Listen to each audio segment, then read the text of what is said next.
Great. Well, greetings all. Happy Monday. Welcome to Manny Diaz's weekly press conference. Last home game at Hard Rock Stadium for the season this Saturday night. Canes play Virginia Tech. It's senior night. Kickoff is 7:30 p.m. on ACC Network. And as always, we'll start with an opening statement, and then we'll roll into questions. Coach, the floor is yours. Thank you, Carter. Thank you, everybody, for being here. Obviously, it was a difficult time period following a heartbreaking loss in Tallahassee on Saturday. We got back to work yesterday. Guys came in, got a lift, met, went over the film, saw all the good, all the bad. But I think the key part of yesterday was that we had an important team meeting at the end, and we were able to come together and find a purpose and a togetherness and a bond to finish the season. The one thing that these guys have shown all year is that they will fight, stay together through anything, and that's unusual if you look around college football in this day and age. And specifically to fight for our seniors. We don't have the same number of older guys as we did when we started the season due to injuries and other attrition. But we do have a special group of guys who will be playing their last game in Hard Rock Stadium on Saturday. And for guys, whether it's however long they've been here, guys like Mike Harley, Charleston Rambo, Navon Donaldson, Jared Williams, Lou Headley, on defense, John Ford, Jade Silvera, Frierson, Amari Carter, Zach McLeod. I mean, there are some guys who have really, really put in the work, the blood, sweat, and tears for this program. And we committed as a team to send these guys out with a great memory with their last game at Hard Rock Stadium with a win against a very tough Virginia Tech football team. So that's, and that's where we left it. And I think our guys will be ready to get back to work when we come back to practice tomorrow. And with that, open up for questions. Great. Thanks, Coach. We'll start with Gary Ferman. Gary, go ahead.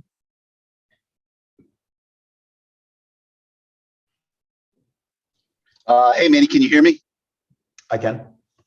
Okay, sorry about that.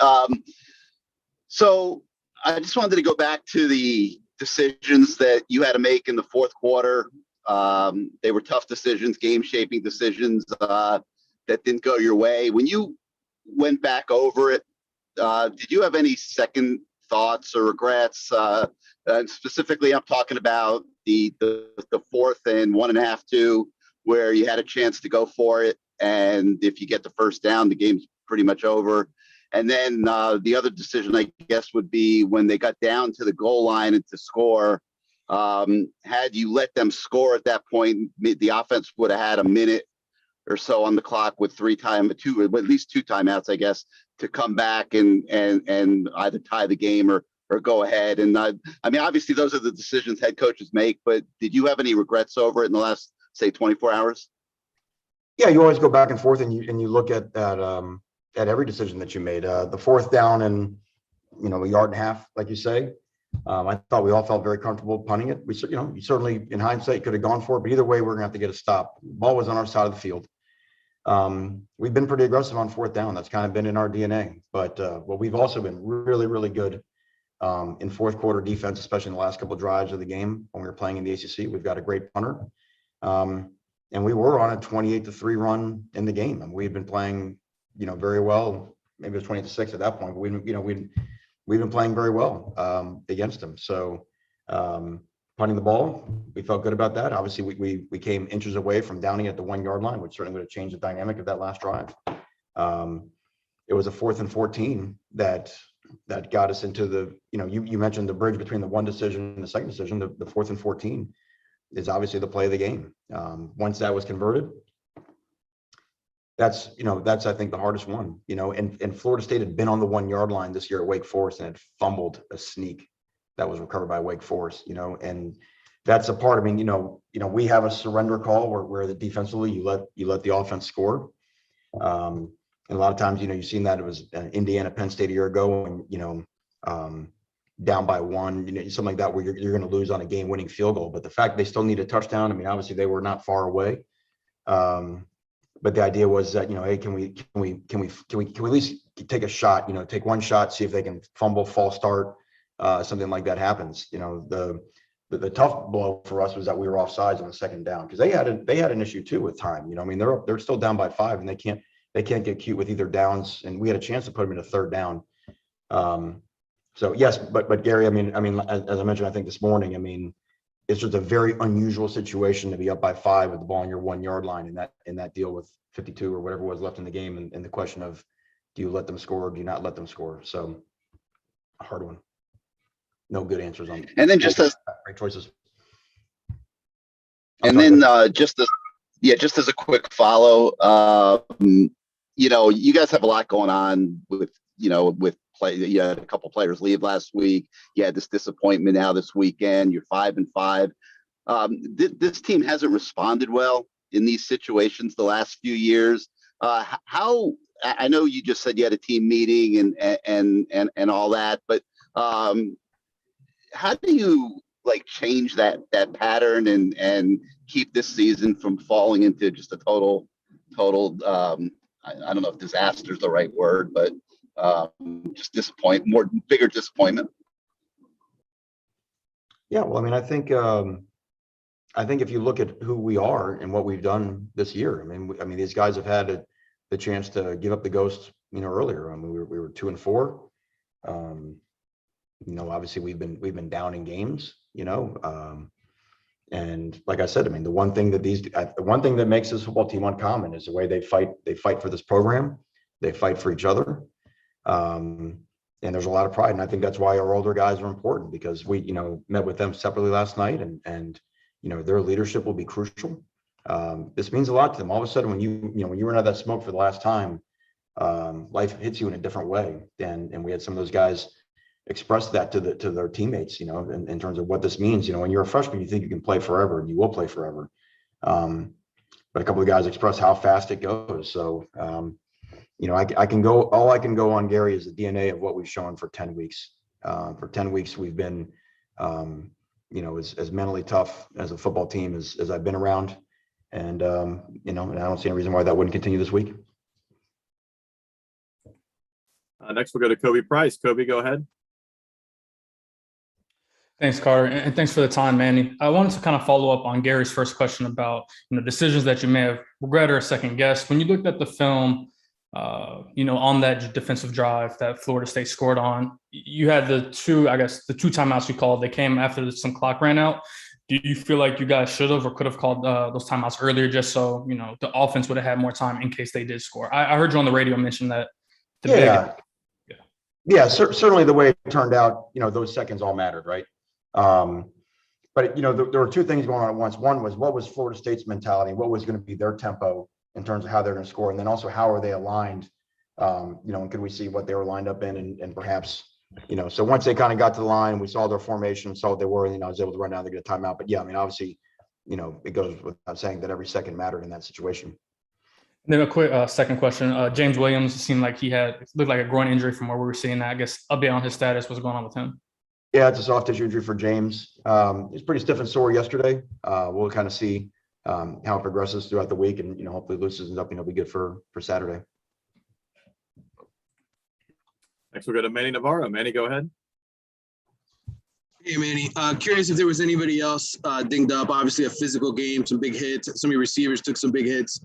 Anybody on the offensive side banged up, or did you guys come out of it pretty good aside from that? Yeah, the injury report last night, we're sore. There were a lot of bumps and bruises, I'm sure, both sides. I mean, it was a very physical game, as you mentioned. But as we talked about yesterday in our injury report, there was nobody that right now that would be, a for sure out for Saturday. So, but it's going on week 11. There's a lot of bumps and bruises. And not to necessarily compare this program to all the others, but I mean, there's a lot of teams across the country struggling that are, former national champions. Texas, for instance, Tennessee at times. When you look at the state of where you guys are at right now, Manny, do you at all sort of say, hey, we're not the only ones, having a 5-loss season? Or, I mean, when you look at the big picture of trying to build this thing and get it right, I mean, do you sort of see it as, there's other examples of great programs that have won that just aren't getting there yet? Yeah, I think your point, Manny. I mean, like I always say, two things can be true at once, right? Yes, if you look around college football, there's a ton of parity, right? There's a ton of teams that have 3 losses in their conference, in the Big Ten and the SEC. You look at our league, how everybody's kind of, squished in there together. But in our mindset, that doesn't make it okay, right? I think there's a respect factor for actually how hard it is to get your team back up to the top. But that doesn't mean we can sit there and say, aha, look, see, they're having issues and they're having issues. So, that somehow justifies our issues. So yes, I mean, there is a respect for how hard it is, and how competitive college football is right now. And you just watch it every week with how the games are. But we know, for example, we know that all we were was a finish away from a chance to go, finish our season, go 6-2 in our league and beat Florida State, so like, and obviously we put ourselves in a hole. Now there are some things, as we know, that happened in the beginning of the year with injuries and roster changes and lineup changes and so on and so forth. So we had very little margin for error. I get all that. But just because we have parity in college football doesn't mean that anybody's satisfied or happy, or thinks it's okay that we're 500 in the league and 500 overall. So, but we do respect the fact that winning is not as easy as it appears, and the fine margins that we were on the proper side of the 3 weeks prior, we ended up on the wrong side Saturday. Next, we'll go to Chris Stock. Chris, go ahead. Hey, Coach, since you've been the head coach at Miami, your teams have been one of the most penalized teams in the country. 115th this year. What are you doing to fix the issue? Yeah, they had discipline for that yesterday. Obviously the first drive of the game, they have 5 penalties on defense. It was just an example of just guys being overhyped. I think we were offsides 3 times, of guys just trying to do too much and trying to be so eager to make a play, and then we had hitting a guy at a bounce on just again letting our emotional maturity get the best out of us. In that setting, in that scene. Had a couple. What you're always looking for is the preventable penalties, the ones that happen before the snap and the ones that happen after the snap. We had a couple of false starts on offense. Now I'd say part of that you might credit to their crowd, which was phenomenal and loud and crazy. Other than that, some of the things that happened during the course of the game, they had 8 on them. I could get into some of the details of that, but I'm really not allowed to. But we're looking to control what we can control, and certainly we knew that especially the way we started the game with our penalties on defense, just helped them get going and establish a rhythm, which is unacceptable. What was some of the discipline stuff that you went through yesterday? Can you explain maybe some things that went through? Yeah, there's physical discipline, and pushing a 45-pound plate around the indoor facility, things like that, that we do, just to and for that accumulates for all the penalties that we have. So it's some things that nobody likes to do, and it's a reminder of how penalties don't, and everyone does it, so it hurts not just the player that creates the penalty, but it hurts the entire team.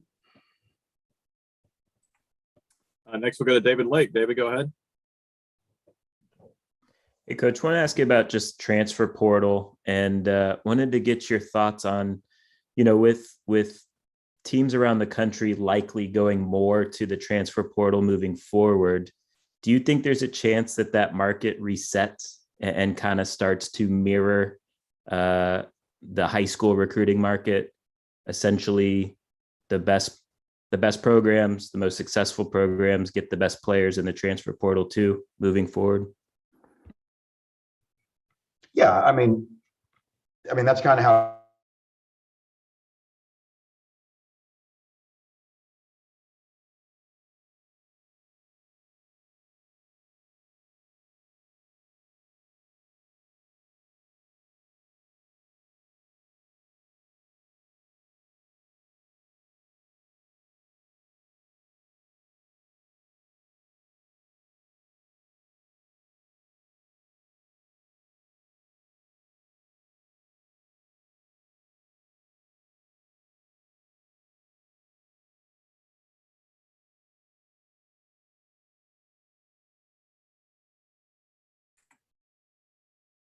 Coach, you froze up there.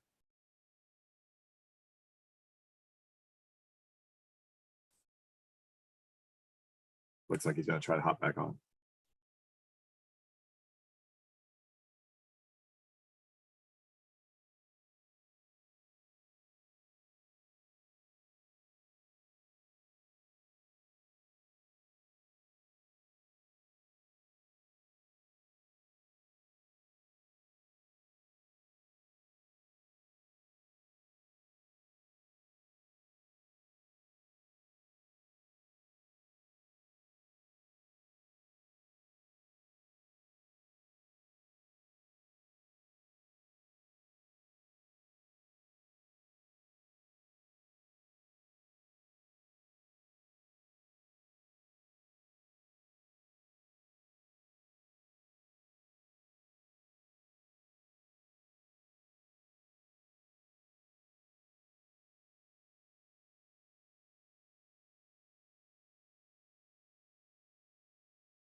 Carter, can you guys hear me?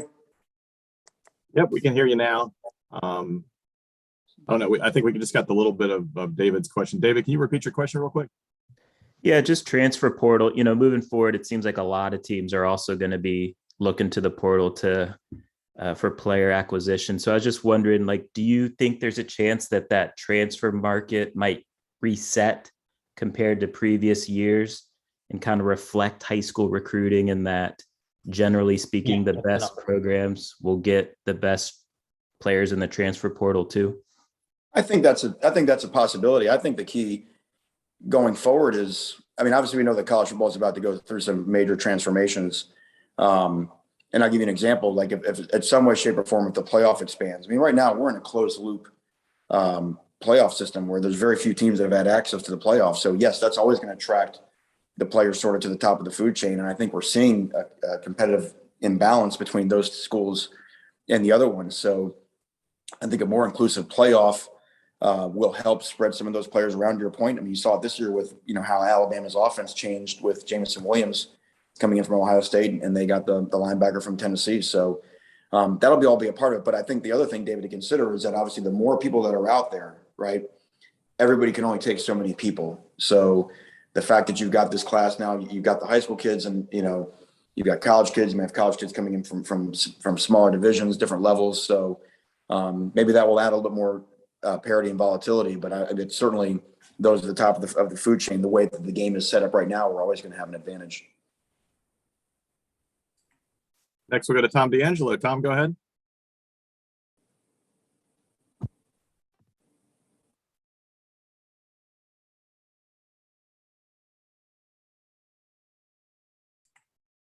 Tom, you there?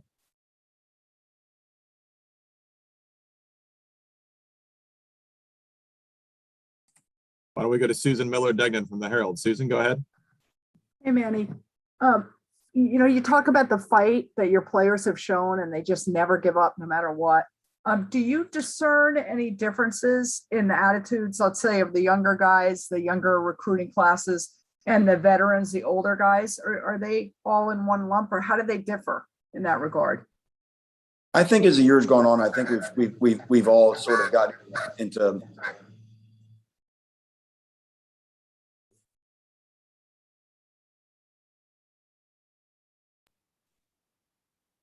you got muted. Can everybody hear me? I couldn't. Yeah, we can hear you. Now we can. Okay. I think early on in the season there was this, sort of old guy, young guy thing, and I think as the years gone on, I think to your point, the team has come together, and I think everybody's fighting together. And you see guys like Rashard Smith making big red zone catches, making big plays down there. In Tallahassee, obviously see what's happened on defense and how young we've gotten in the secondary. So I feel the older guys are providing good leadership, and the young guys are following right along, and everybody's playing for each other. Next, we go to Matt Shodell. Matt, go ahead. Hey, Manny. So I wanted to ask you a question with the benefit of hindsight. I know the defense has had some good moments this year. It's also allowing 408 yards a game, same as last year, more points than last year, over 30 points a game. So, I was curious, with the benefit of hindsight again, do you think in some ways taking on the dual role of being head coach plus defensive coordinator was maybe more challenging than you thought it might be? Yeah, you would say that if you were assuming that would be the reason why the numbers are the way the numbers are. We've had our challenges this year defensively. We're in week 11, and it's been hard for us to get settled in our secondary. And that's I think if you compare offense and defense, you see as our offensive lines got settled as the years gone on, and how that's helped us on offense. And secondary, we've had guys in and out in the lineup, and then you finally kind of get James going, and then James, is out. And you have guys, you have Avante playing 54 snaps in Tallahassee in his, third ever college game or fourth ever college game, and Cam back there playing 77 snaps or whatever it is. And those guys they're competing and fighting their tails off. And but getting our best four, getting our best five, and eventually our best six, because that's really what hurt us when James went out, because James is our dime. We had to move Tyreek to dime. now you have different changes up at corners. I mean, that's been a part of our inconsistency this year. So yeah, I mean, it's always hard to say, to answer your question, like, well, here's the reason why, Matt, that we're having the issues that we're having. But at this point, we're trying to get better every week and trying to find ways to play winning defense. And the reality is after the first penalty drive, they had a 12-yard drive after a sudden change, and they didn't get in the end zone until after the 4th and 14 play, which, generally speaking, in a Miami Florida State game, that's probably an improvement on performance from where we'd been over the past weeks. That's what makes not finishing the game such a hard pill to swallow. I mean, so just to clarify, though, I mean, the reason I'm asking more so is, like, you guys are 5-5. You need a head coach who's obviously majorly focused on getting this thing on track. You also have to split that duty as a coordinator. Like, I'm asking, like, sort of, is that a tough give and go where in hindsight, maybe it would have been a little easier for you had you had someone on the defensive side you could lean on more? That's sort of what I was pushing towards. Well, that's where I'm blessed, because I've got a phenomenal defensive staff. I mean, when you have guys like, Travaris Robinson and Bob Shoop and Jess Simpson, Jonathan Packey, the guys, been this for a long time. You've got that. There would be a greater concern, Matt, if the team wasn't playing. You know what I mean? If that's what I'm saying. I mean, to me, the fight, the energy, the motivation, the emotional toughness of the football team, that to me reflects what our program is all about. And that's the foundation for everything that we do successfully going forward. So I think the part as coaches is to get our guys to continue to execute better. And then what we saw on Saturday is to get our guys to execute better in crucial moments, and so that that we can function when you're in highly stressful situations. We're going to try Tom D'Angelo again. Tom, are you there? Yeah, can you hear me? Yes, sir. Hey, sorry, computer issues. Hey, Manny, you mentioned the defense and how it has played well at the end of games, and even the games you lost, it allowed the offense to get back into those games. But the last 11 minutes, Florida State's 2 drives, one ending in the 11 with the field goal in the last one. Was there anything different in those 2 drives? Was it just give credit to the other guy, or what did you see something different in your defense than you did when you were able to start the comeback in the second quarter? The field goal drive was a very slow and methodical drive. They did not have an explosive play during that drive, which normally that's kind of been the sort of deciding factor of whether we have a good drive or a bad drive on defense. The season has been, if we don't give up explosives, we very rarely give up points. And when we do give up explosives, we normally give up points. They did not have an explosive play, which is a run of more than 12 or a pass of more than 16 that drive. They had to convert a 4th and 1, which they got by an inch. And you got a red zone stop and took a lot of time off the clock. And still had us up by 5 at that situation. The last drive is 2 plays. I mean, it's a long pass where they just did a phenomenal job of execution, better than they had shown all game. And I keep coming back, and then they get down there, and we hold them tight for 3 plays, and we've got a 4th and 14 that we have to stop. Which, I mean, statistically, you should stop 4th and 14. It is what it is, and that's, like I said, that's our responsibility of getting our guys trained up in situations to understand in that type of stressful environment how to be able to play our best. We almost had that exact same situation in our 1-minute drill that we do at the end of practice on Wednesday. Pretty much the exact same coverage. Avante Williams batted the pass down to sort of win the drill that day, and we didn't get it done. And that's what we're, as a coach, that's what I'm responsible for, is that our guys to play their best when their best is required. Thank you. Next, we'll go to David Lang. David, go ahead. Hey, Manny, you said after the game that a lot of the early mistakes that the players were making were just being too hyped up and too much emotion, because it's a Miami, Florida State game. My question is, you are someone who is so familiar with this rivalry. How is it that the guys didn't have the understanding coming into the game of the types of emotions that they were going to feel and how to manage them? Yeah, well, I mean, when you can talk about something, you can understand something intellectually, but then you actually get out there, and it's a whole different thing. And then I think when we watch the film of the first quarter, I think what actually shows up is again, defensively, the first drive, you could definitely see some guys that, as I mentioned earlier, that were making over aggressive penalties. But then after that, the next 2 times the defense goes out on the field, it's a sudden change situation. Defense gets 2 really, really important stops to keep us in the game. Offensively, we turn the ball over. I mean, that's simply it. I mean, that, and so more than the emotions, and was it an environment for us on offense that was, a little bit unique and all that type of stuff to take some growing into? Yeah, I mean, all those things are true, but also David, I'm going to kind of use what you said to further the point. There's been a lot of Miami, Florida State games through the years. The reason why they're normally classics is because sometimes somebody starts one way and someone starts the other way. And I can think of a whole bunch of games where Miami made the finishing play at the end where Florida State was up big. I can think of a bunch of games where Miami was up big and Florida State went on a run in the fourth quarter to win the game. So it is a game of momentum swings. And we had a lot of guys that were either in their first Miami, Florida State game or certainly in their first Miami, Florida State game in Tallahassee in that environment. We told them the last 2 years, if you were in the game last year, that wasn't a Miami, Florida State game. Really, the game up there 2 years ago was not quite a real Miami, Florida State game. The one Saturday was, and like I said, I mean, I thought our guys grew into the moment, grew into the occasion. We just didn't finish. And Manny, this is the first time that you, as a head coach at University of Miami, have been on the losing end of one of those Miami, Florida State games. Again, you're so familiar with the rivalry. You grew up with the rivalry. What does it feel like in terms of other losses? Do you feel this as a bigger deal? Do you feel sort of all the hype going in and then the disappointment coming out? I know you have to move on, but it can't just be like any other loss, is it? No, it's 100 times worse. It's like getting hit with a ton of bricks. I mean, and it's not just the loss. It's the way that we lost. It's the way that our guys were so brave and so courageous and came back and took control of the game. And then we just didn't finish. That's what I'm saying. The 4th and the 14th will haunt me forever. It just is what it is. It just happens. But that's what happens when you step into those games. There's been wild moments for both sides. And we have to own it. We have to own it that we're on the wrong side of history for this game. But I think you may have mentioned this. The most important thing right now is we got to set that aside. We can't do anything about that today. We can't let this game beat us twice. We'll get a chance to play them next year in Hard Rock Stadium.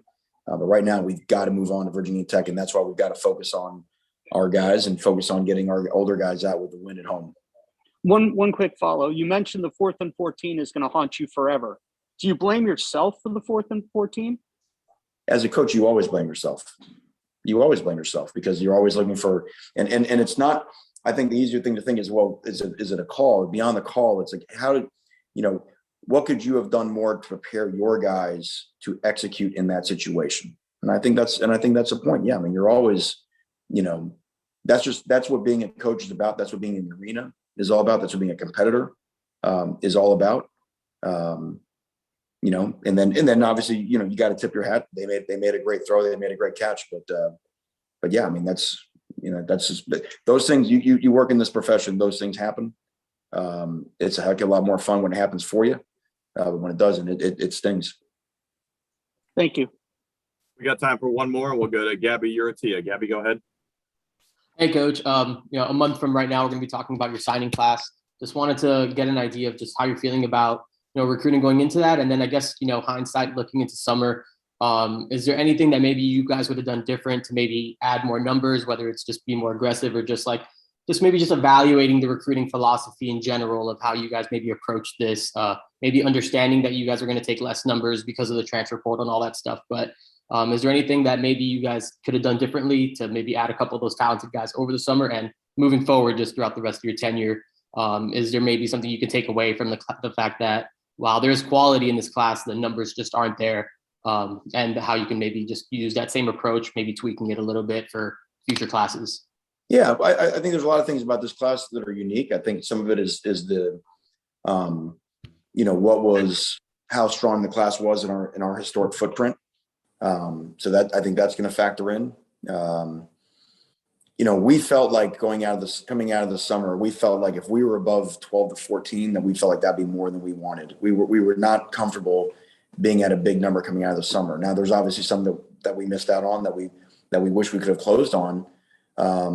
But that's always going to happen. We also knew that there were some that we were going to have to run the final lap with. And as I mentioned before, that's no different than we did last year with James and LT and Jake and guys like that stuck it, came to Miami at the end. So, yeah, I mean, you're, as I mentioned with everything, you're always analyzing what you're doing. But it's, recruiting is about how it ends up and it's how you finish. And especially now with this year, with the portal and being able to respond to what's available, and then B, what you need with your teams based off of who's on your roster going forward. I mean, I will tell you this, we're not in any sense of panic here. I mean, there's no, as you mentioned, the quality of the guys we have are really strong. We are to get where we need to get to. I think what's obvious is that, I think we've seen it with our recruiting efforts the last couple of years, it's high quality guys that we're after. High quality. We don't just need the guys to make up the numbers. We need to get difference makers on our team. You see what difference makers do when guys like, Avante takes the field and stuff like that. And that's what we're hunting. We're hunting guys that can make difference in these types of games to get us where we want to go. And now we have a situation. I mean, look at the difference maker that Charleston Rambo is, and what a difference that guy's made. Phenomenal what he's done this year. And now you've got these young wideouts, the three amigos right behind him, ready to step into that role. I mean, that to me is what it's about. And that's just one position group to use it as an example. And you scale that out across the team, and that's the pathway going forward. Great. Thank you, Coach. Thank you, everybody. We'll see you later this week. Thank you all.